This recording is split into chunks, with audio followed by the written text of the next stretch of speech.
సుబ్రహ్మణ్య తత్వం చాలా ఆశ్చర్యకరమైన తత్వం. ఎందుచేత అంటే మీకు మిగిలినటువంటి దేవతామూర్తులను పిలిచేటప్పుడు స్వామి అనేటటువంటి పదాన్ని అందరు మూర్తులకు ప్రత్యేకించి కలిపి మాట్లాడరు. కానీ మాట్లాడడం దోషం కాదు. రామస్వామి అనం, సాధారణంగా రామచంద్రమూర్తి అంటాం. వెంకటరమణుడు గోవిందుడు అంటాం.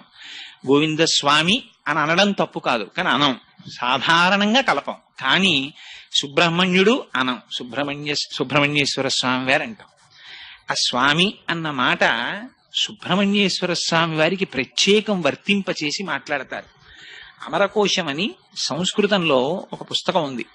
అందులో స్వామి అనేటటువంటి మాటని అసలు ఒక్క సుబ్రహ్మణ్యేశ్వర స్వామి వారికి మాత్రమే చెప్పారు.